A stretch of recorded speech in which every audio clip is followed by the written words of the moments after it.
अस्सलाम वालेकुम दोस्तों, CTV मॉरल स्टोरीज में खुशामदीद। स्पेन में इस्लामी सल्तनत की इब्तदा। रोमियो के जुल्म तशद्दुद से स्पेन की आवाम बहुत तंग आ चुके थे।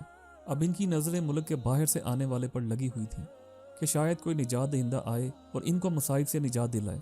इस वक्त शमाली अफ्रीका में खलीफा का वायसराय मूसा बिन नसीर था। स्पेन के बादशाह रोड्रिक से क्योटा का गवर्नर काउंट जूलियन बहुत नाला था। रोड्रिक ने इसकी लड़की की बेआबरूई की थी और वो इससे बदला लेना चाहता था। काउंट जूलियन ने मूसा को हमले की दावत दी। मूसा ने फौरन तारिक बिन ज़ियाद की सरगर्दी में अरब फौज रवाना कर दी।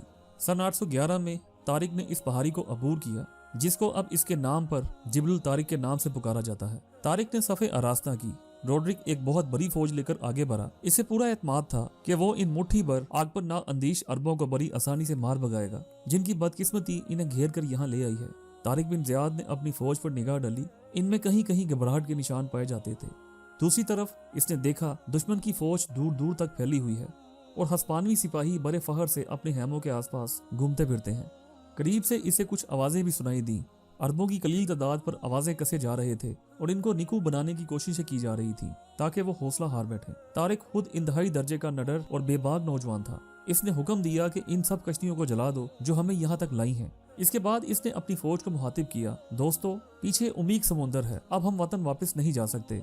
अगर हमने भागने की कोशिश की तो ये ना सिर्फ हमारी कौम के नाम पर एक बदनुमा दब्बा होगा, बल्कि समुद्र की बुलंद लहरें हमें हड़प कर लेंगी। अगर तुम बहादुरों की तरह आगे बढ़े और दुश्मन पर हमला किया और मर गए तो शहीद और बच गए तो गाजी, फिर इस मुल्क के मालिक तुम होगे। अब मैं अपनी तलवार नयाम से बाहर निकालता हूँ। तुम में से जो मेरे साथ आना चाहे वो तैयार हो जाए। सिपाही अपने जर्नैल की पुरजोश तकरीर सुनकर पुकार उठे, हम तुम्हारे साथ हैं, चाहे मौत के मुंह में ही क्यों ना जाना पड़े। नारे तकबीर बुलंद हुआ। मुसलमान सिपाही दीवानावार दुश्मन की फौज पर टूट पड़े और दुश्मन उनके हमले की ताब ना ला सका। ये स्पेन के इस दौर की इब्तदा थी जिसमें मुसलमानों ने सदियों तक अपनी आला काबिलियत और सलाहियत से इस मुल्क को तरक्की बख्शी और अपने जमाने का बेहतरीन मुतमद्दिन मुल्क बनाया। तो दोस्तों, मुझे उम्मीद है आपको मेरी ये वीडियो अच्छी लगी होगी। अगर आपको मेरी ये वीडियो अच्छी लगी तो इसे अपने दोस्तों के साथ शेयर करें। मेरे इस चैनल को सब्सक्राइब करें और बेल आइकन को प्रेस कर दें ताकि आने वाली वीडियोस आप तक आती रहें। अपनी राय का कमेंट में इजहार कीजिएगा। वीडियो को देखने का बहुत बहुत शुक्रिया। अल्लाह हाफिज़।